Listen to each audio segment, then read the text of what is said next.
Hi everyone, and I hope you're doing great. So this is Yousra Ferchichi from Tunisia, and today I'm interviewing my colleague from Turkey, Miss Behiye Karatop. Hello Behiye, how are you?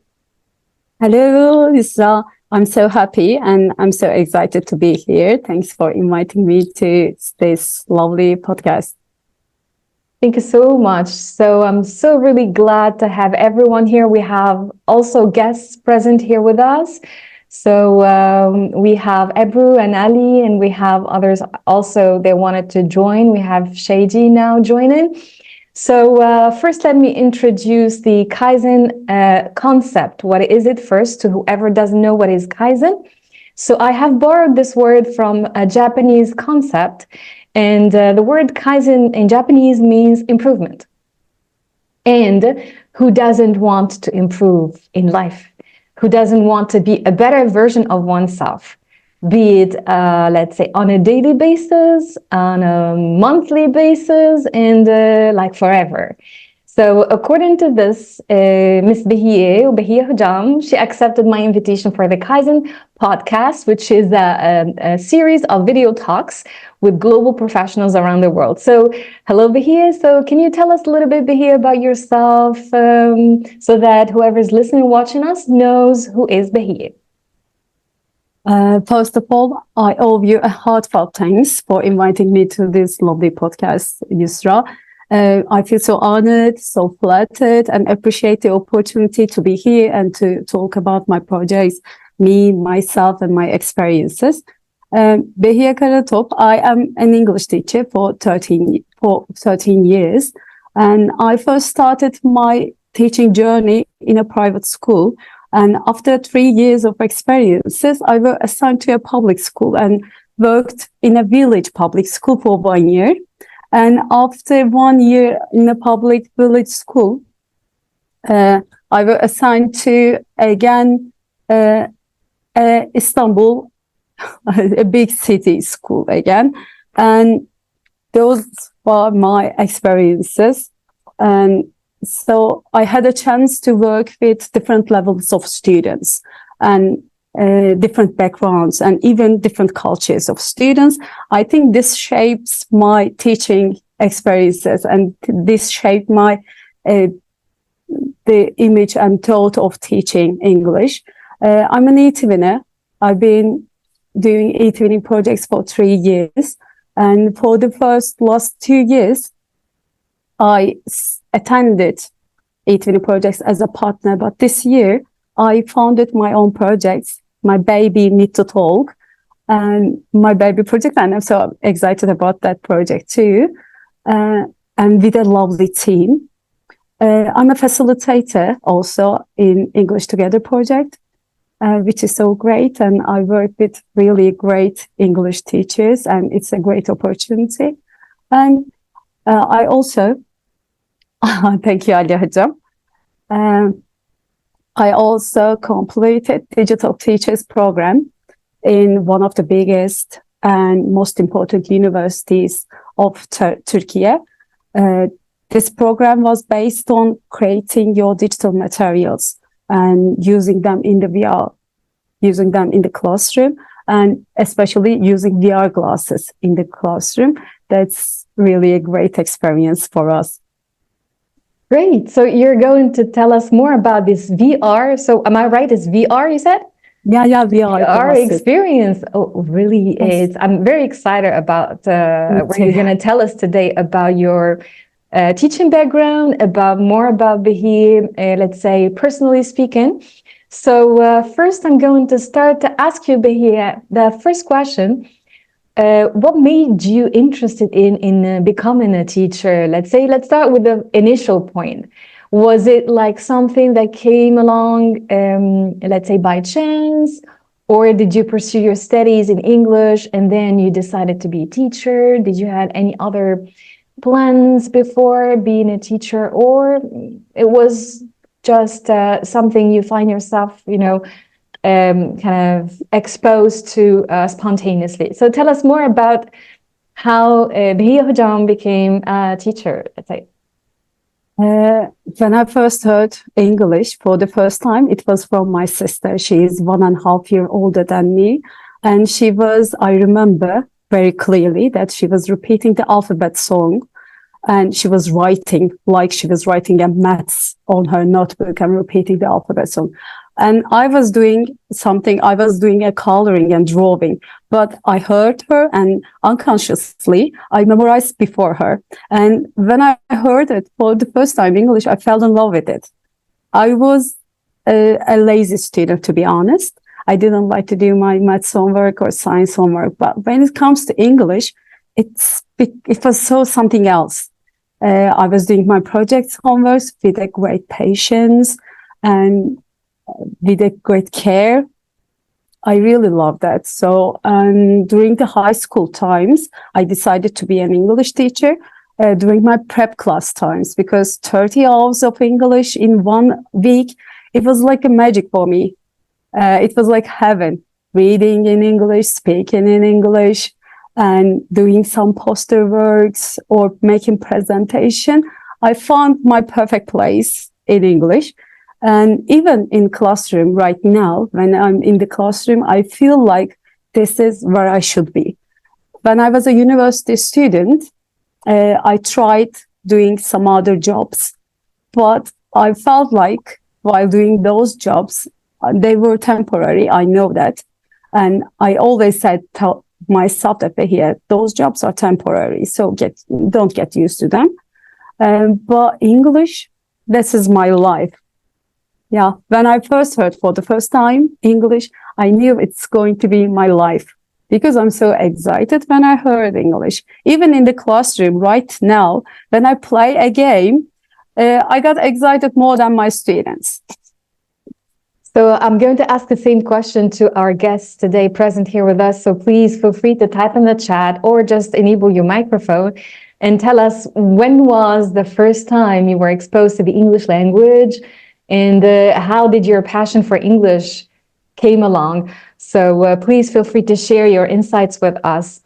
So we're hosting Ms. Nazli as well. She's joining us. Welcome, Ms. Nazli. So we started the podcast with Behiye Hocam. And my second question, Behiye, is I've noticed, first, let me tell everyone how I came across your profile and how I knew more about you.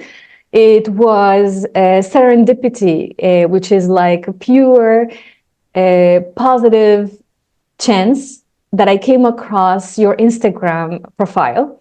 So we're friends on Instagram, and I've been very, very inspired and happy to see the videos that you share on Instagram about your teaching practice.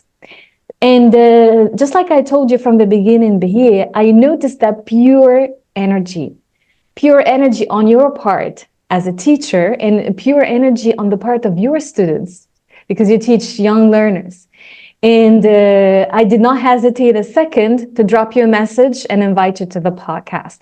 So I'll be glad today because you're going to share with us some of your classroom practice whenever you feel like doing it.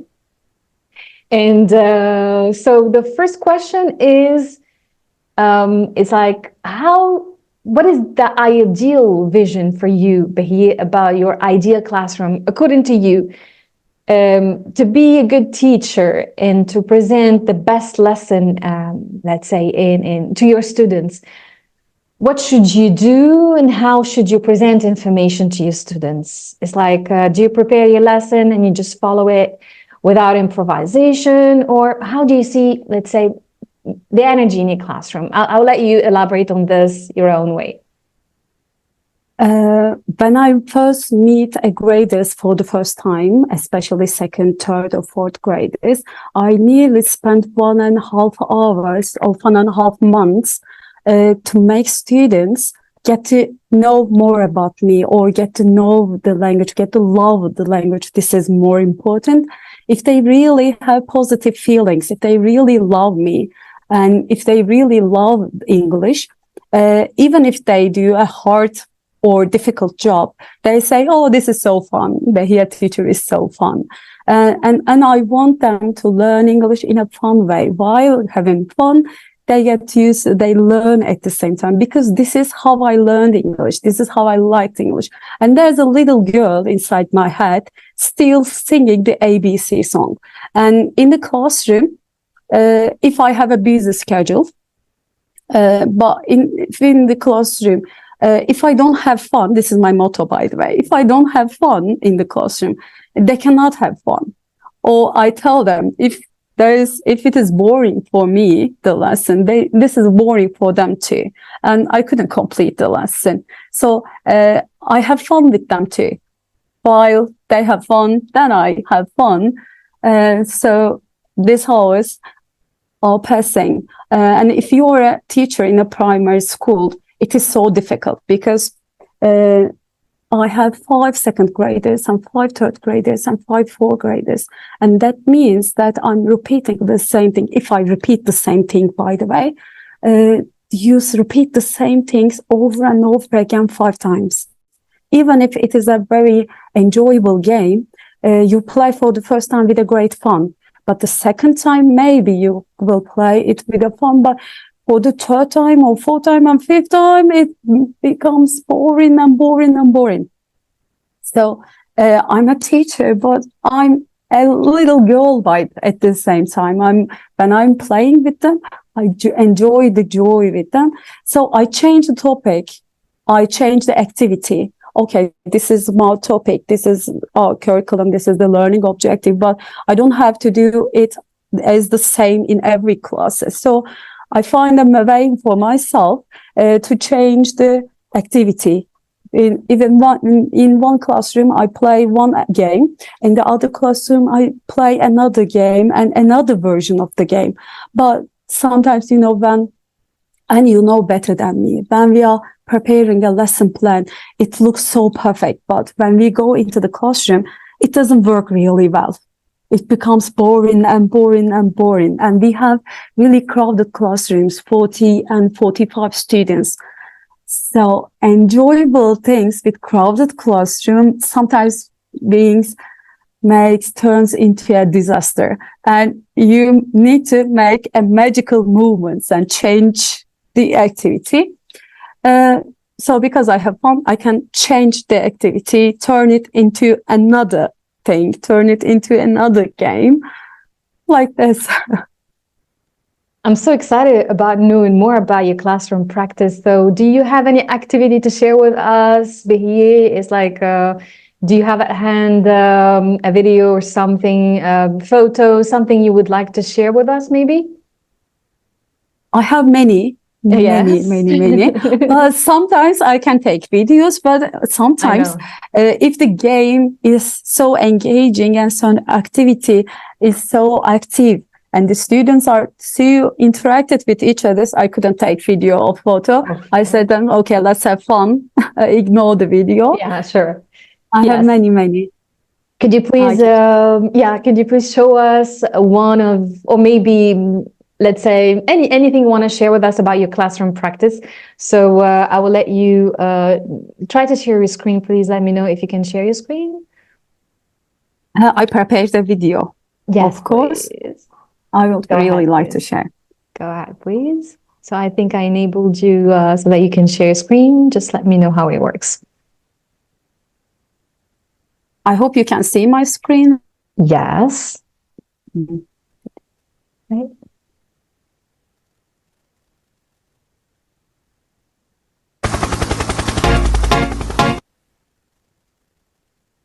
Sorry.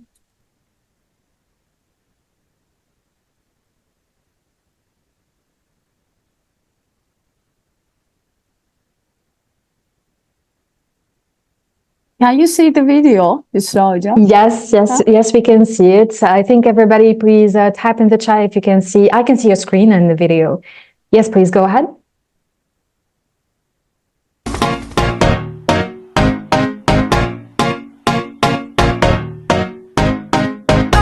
You said no, no, no, I said no, no, no, no. You say take me home, I said no, Perignon. You said no, no, no, I said no, no, no, no. Hasta la mina loca, loca, loca, loca. Te encanta la música, te toca, toca, toca. Hasta la mina loca, loca, loca, loca. Te encanta la música, te toca, toca, toca.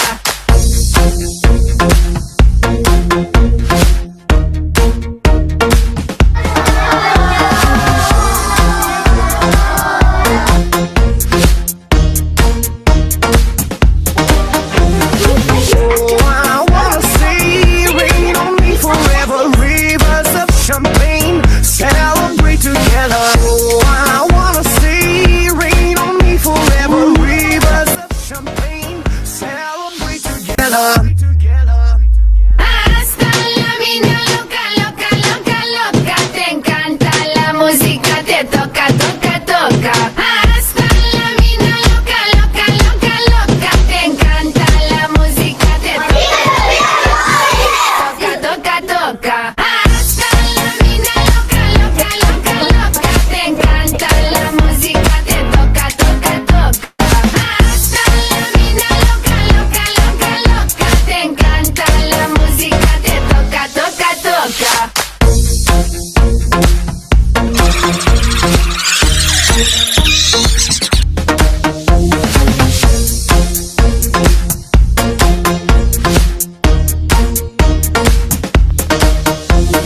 I see your eyes every day and every night, and I wanna hold you, love you till the end of time. Stay overnight, cause I want you in my life, and I wanna love you, I will never make you cry. Hasta la mina loca, loca, loca, loca. Te encanta la música, te toca, toca, toca. Hasta la mina loca, loca, loca, loca. Te encanta la música, te toca, toca, toca.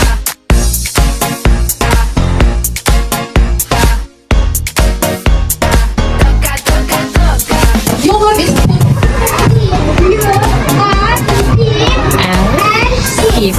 Toca, toca.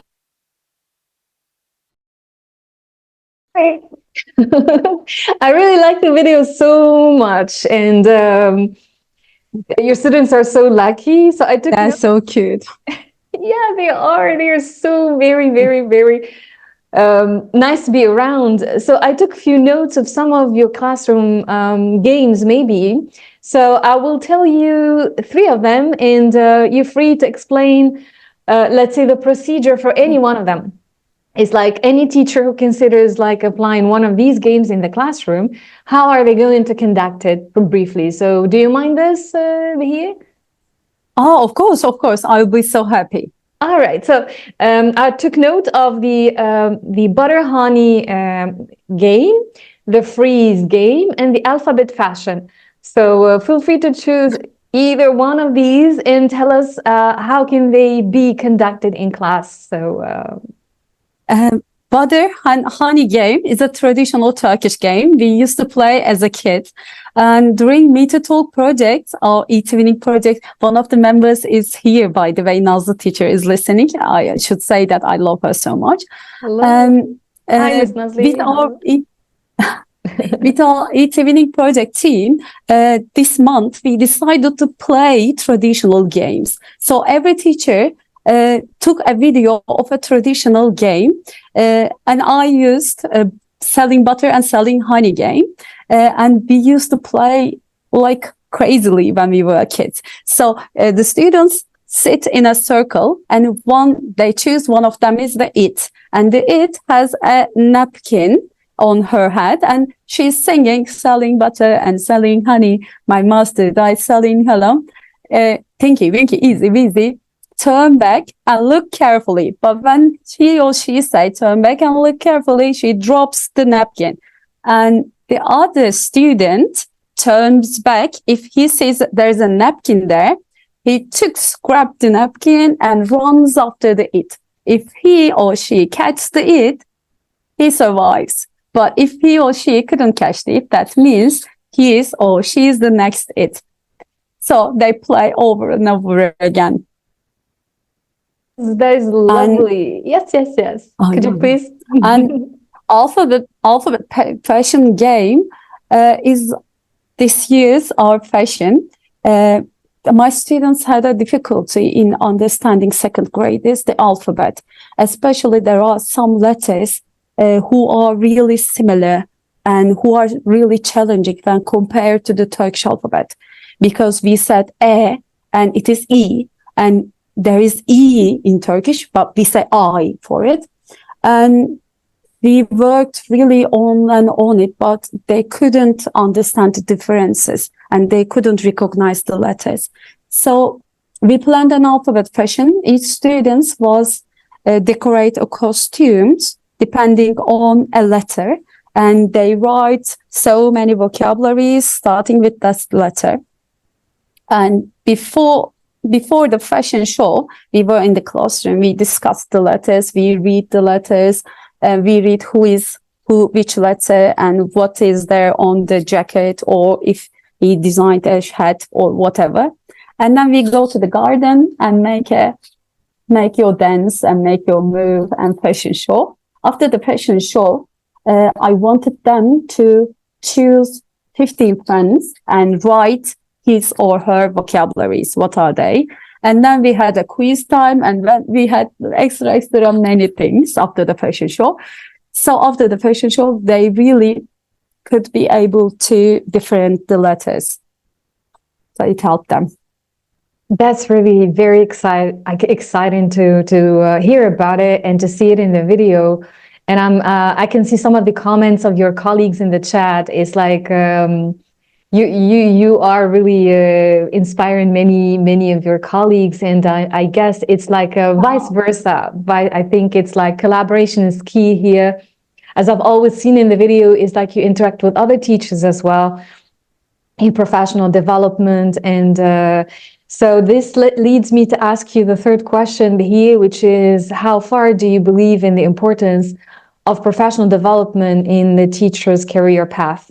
It's like, do you think it's important for a teacher to revamp the old skills into new ones, to revisit, to learn and unlearn things? How far do you think it's important for a teacher's career? I believe it is vital for a teacher. In one of the ELTA conferences, I remember, I never forget this, one African proverb. It was that when the music changes, so does the dance.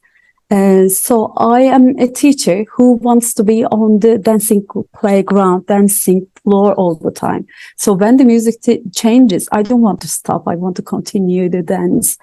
So in order to keep up with the others, I think I have to improve myself in order to keep up with the others. But maybe we can be a little bit late, better late than never. You know, when we hear some music and look around, why are they dancing for? And then you memorize it and then you practice it. But this is so important. And it was really my lucky that during this facilitation times, an English Together project, I met so many beautiful, engaging and motivating English teachers. For the first time, during the first meeting, I must confess that I was so nervous because when an English teacher, and these facilitation meetings are obligatory and they don't choose to be there. So the Ministry of Education want them to go in there, and they are going. So I was afraid that they will come with a strong barrier. Why are we here? Why do I here? But after meeting them, each of them are very cute and engaging and motivating teachers. So I look forward for the next meeting. And they are asking for me. They started to ask me the next meeting. When is the next meeting? So the facilitation also went very, very well for me. And professional development is really so vital for me. And my grandma said, I remember my grandma's word. She said, don't even drink a stable water. Always drink the running water. Behiye. Don't forget that. And my name is my grandma's mother's name. So she always give me some advices. Don't even drink at stable water. So you should always improve yourselves. And I'm a little bit addicted to the online or face-to-face courses, which is, I always met Ali Hocam there. Yes, He's always the name of Mr. Ali Hojam as well is very familiar. I think he attended with us some of the events in TESOL, maybe TEFL Kuwait. I'm not sure which association you joined us. So please feel free to tell us, Mr. Ali. I can recognize you. So please type in the chat. When was the last time you attended CPG with us? So as with Behiye Hocam, so I'm going to ask you now a question because I'm very addicted the way you are to teacher development, to online courses. I even started developing my own training and online courses a long time ago. So with the COVID period, so it's like I took some time to reconsider some of my career goals at that time. And it led me even to look for a way how to develop my own materials, how to market that, how to contribute, not necessarily for paid training. It was free training, providing free training for my colleagues, so that we can evolve together. And that was really a stepping stone in my career, seeing it now after that period of time. And that was thanks to a lot of professional learning networks that I've been part of in the world, let's say. I'm not going to mention one to forget the others, but I totally agree with you on the importance of CPD. And the next question is really related to professional development still. Do you remember a fun moment or maybe something you learned in any training and you can share with us today, Behiye? Oh, there are so many. Recently, I attended a drama course, but I used to have lots of drama courses. But recently, I started another drama course.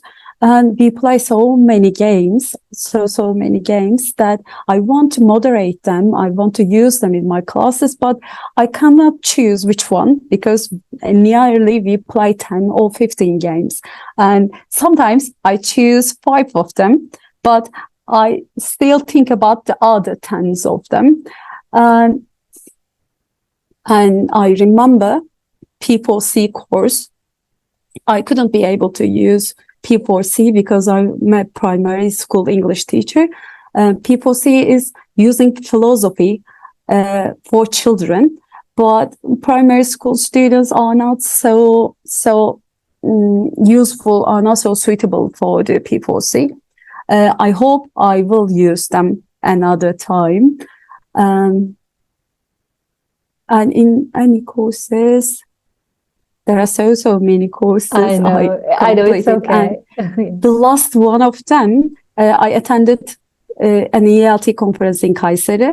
It was an INGET International ELTA conference, and I presented my poster of an e-twinning project. That was so important, and that was so unforgettable memory for me. Yes, so before we wrap up with Kaizen and the concept of improvement, do you know that Kaizen means improvement in one's life, be it from the beginning until now, the version of you, Behiye? There is someone, it's my co-host, he's new into this podcast.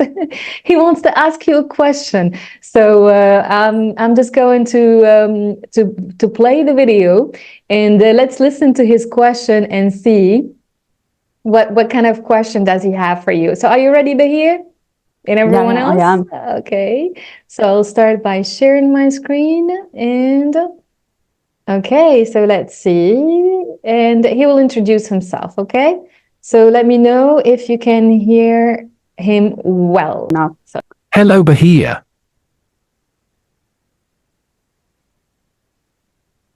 I am InnoMind, co-host of the Kaizen podcast alongside Yousra.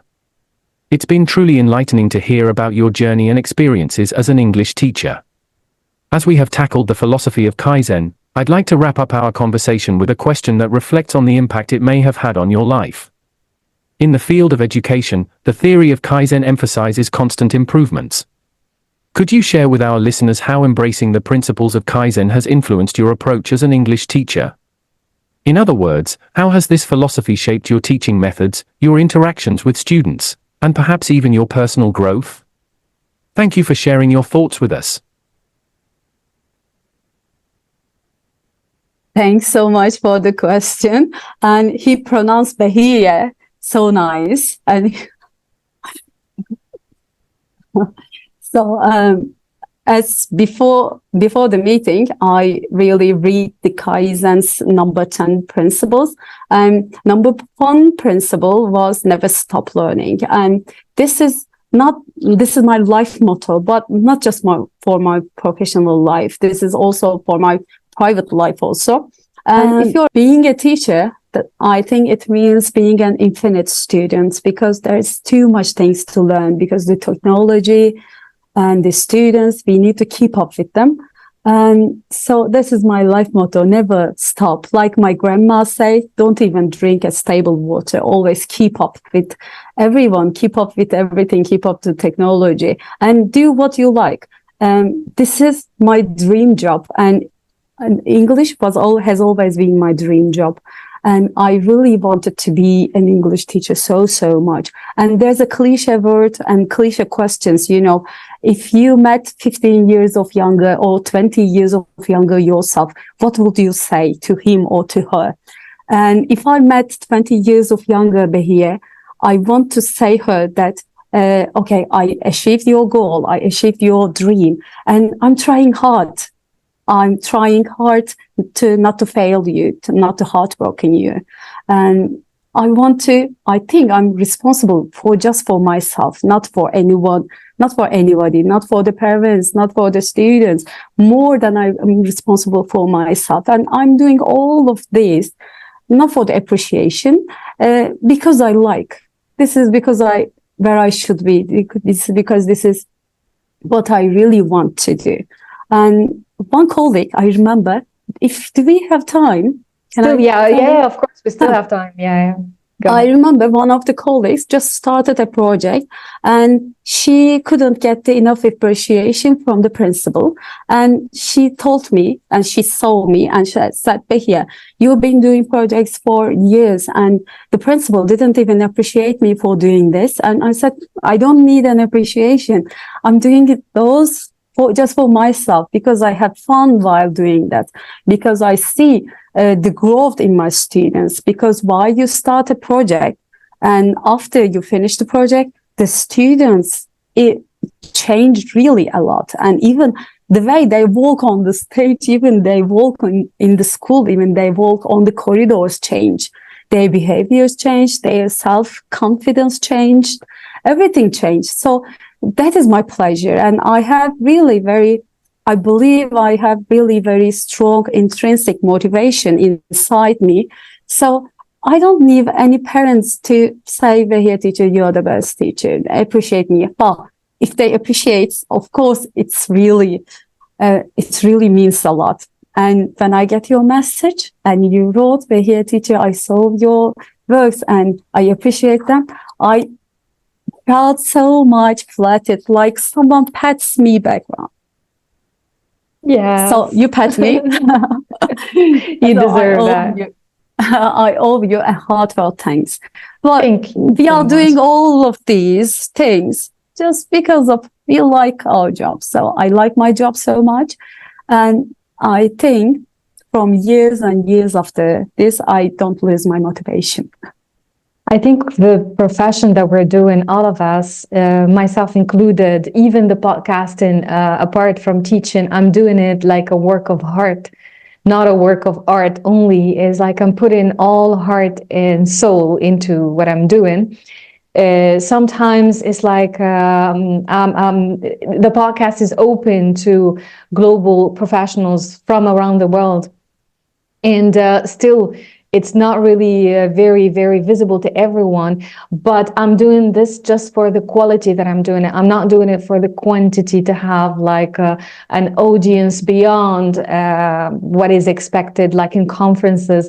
So I'm creating a free space, a safe space for myself to talk and for my colleagues. And I've noticed you and along with many other colleagues, and that energy that I want to keep in touch with, interact with, learn from, and everybody is welcome from Turkey, from Tunisia, from all over the world to contribute into this initiative, which is the Kaizen experience. It's beyond being a podcast. It's like a human experience of sharing positive insights about one's personal professional life. So, and thank you for accepting the invitation. And going back to what you said about your younger self, actually, I had this activity in my class. It's like I either had the letter to your younger self or the letter to your future self. If I finish the year, let's say I can wrap up with the letter of your younger self, maybe, or your future self, and I can begin the school year or the academic year at university, I can start it with a letter to your future self. And in this activity, my students write letters to their future selves when they graduate. And every letter is sealed and put in a safe box, and it is put in the principal's or the president's office, and they can have those letters and read them back once they receive their degree and graduate. It's like something they can promise themselves. It's like self-talk and pure talk. And everybody is free, and it's purely confidential, so no one except themselves can read that letter. So, and I agree with you on the same level. You're talking about improvement as well. It's like how can you evaluate that improvement? Either you evaluate it in terms of time over the years, or you evaluate it in terms of experience. For example, if you've taught different age groups or at different places. So, or either you, because you are different in every particular moment. So Behiye at this really time for now might be different from Behiye, let's say, an hour ago. So we evolve in time and space. We learn. We kind of, it's like, that's why I liked the word Kaizen, because it's so very, very unique in a sense. And I blended this even with Ikigai, which is another term for finding someone's purpose in life. And our purpose in life, I guess, today is for whoever's here as being a teacher. And we're fully devoting our time and effort and everything, like our passion for delivering the best to our students, so that we do it not for the income, we do it for the outcome, which is like our students have their best learning experience. So I'm opening up now the floor to whoever has a question to you, Ms. Behiye. So we have, I've seen Mr. Ali's comment about, let me read this in Arabic. So because Behiye, we have it in Tunisian dialect. Behiye means someone nice. Well, Behiye في العربية الفصحى, it's like in standard Arabic. So let me read what Mr. Ali has written. نحن فخورون جدا بالمعلمة Behiye. He said in Arabic, we're very proud of our Behiye Hujam, Behiye teacher. And everybody should be proud of you. I guess your colleagues are here attending as well. So, and thank you for your contribution, Mr. Ali. So any questions to Behiye? Let's see. Ms. Nazli has joined us. So please feel free to, and we have Ms. Ebru as well. So any questions before we wrap up? Do you have any questions for me, Behiye? Thanks so much. Thanks so much, Sajan, for inviting me. That really means a lot. I feel so flattered. I feel so honored. I feel so appreciated. And I don't think my English is enough to express my feelings right now. It is. And It even is. my Turkish is not enough to express how I feel right now. So You got me into something. So I wanted to surprise you with the AI assistant talking Turkish, but I was sure that my Turkish, I studied Turkish for 2 years, but just like Mr. Ali, my level is A1 in Turkish, you know? no, So- you surprised me actually. You said good morning message. You really surprised me. I wanted to surprise you, but my Arabic is not enough. In But you Turkish. know, my Yeah. brother-in-law is Arabic, Oh. and yeah, he's from Iraq, and they live in New Zealand. But my Arabic is not enough to surprise you. I'm so sorry. No, it's okay. That's fine. You're not supposed to, but really, I would appreciate it if you can tell us something to wrap up in Turkish, in your language, in your mother tongue, something, a motto, a proverb, something that I can learn, maybe memorize as a motto. And something, if it's related to improvement, that's fine. If it's not, feel free to share any positive motto at the end so that we leave on a positive note. Yes. My life motto is never stop learning. And another motto is your students cannot have fun when you cannot have fun. I want to say those two things in the comments. And Nazlı Hocam and I want to say that Nazlı Hocam is my e-twinning partner, and she's another amazing teacher. She's a ventriloque, and she's using her puppets in the classrooms.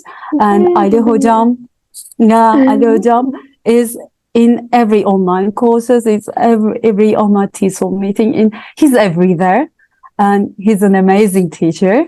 And he has online meetings too. He has virtual meetings where he's talking about some countries. And last day I was with his meeting, and it was really amazing. Ebru Hocam is my colleague from the school, and thanks so much for her lovely message. This is my message. Öğrenmeyi asla bırakma ve senin eğlenemediğin bir sınıfta öğrencilerin asla eğlenemeyecekler. Önce kendin eğlen, tadını çıkar ve iyi günler. Herkesi çok öpüyorum. Oh, thank you so much. Do we have subtitles? I don't have subtitles for Zoom. Can you just tell me a little bit, what was it that in Turkish? It was, if you cannot have fun, no one can have fun in the classroom. So never stop having fun and never stop learning, never stop sharing. You are so precious. Oh, that's so sweet. That's so sweet. Really, so I much. appreciate this. And I hope to see you for real, Behiye. So I will let you me know. too. Yeah, I will let Me you too. know if I'll be traveling to Turkey soon, inshallah. So most of all, I used to go to Istanbul. And 2 years ago, I went to like Bodrum in the tourist area, but I'll make sure to be in Istanbul soon. So do you live in that area? I'll just let you know. Yeah. So I if I'll be there. definitely live in Istanbul, and I spent all my days in Istanbul. Please let me know when you come to Istanbul. I really want to spend so much time with you, and I really feel like I get to know you Inshallah. before, so much before. And thanks so much. And I really want to see you on face to face. But if you have any online courses, or if you have any meetings that you plan with English teachers, please invite me. I would love to be in every meeting with you. No, thank you so much. I will definitely take you with me in every possible learning please. opportunity together. And you're welcome to visit Tunisia. You know, if from Tunis to I Turkey, hope we so. don't need visa. So that's why traveling is so easy. Whenever I want to travel to Turkey, I just book my flight and I'm in Turkey. But I don't know if it's possible, but you're so very welcome to come to visit Tunisia. So I'll take you to different places to see Sidi Bou Said, to see a lot of the things that you normally see on the postcards. And you're very welcome, Behiye, and hope to see you for real. Maybe in a conference, maybe just for fun. And thank you so much. Thank you so much, Mr. Ali. Thank you so much to Ms. Ebru, Ms. Nazli, to everyone who's present here with us. So that was everything for our Kaizen podcast. And I hope that this will be just the beginning for our learning journey hope so. together, inshallah. And thank you so Inshallah, much. inshallah. Inshallah. Thank you so much. Inshallah, I hope so. And thanks for the great invitation, your kind invitation. I'm in Tunisia tomorrow. Inshallah, I'm waiting for you. So thank you so much, everybody. And thank you for tuning in till the end of our Kaizen experience. And if you want to discover more of these episodes, you'll find them on Spotify in an audio format, on YouTube in a video format. And I'm going to say Happy New Year from now to everyone who's going to watch this episode. And I hope the new year will bring a lot of positive opportunities and new learning experiences to everybody included. So thank you so much. And take care, everybody, and goodbye. Goodbye. Thank you. Bye-bye.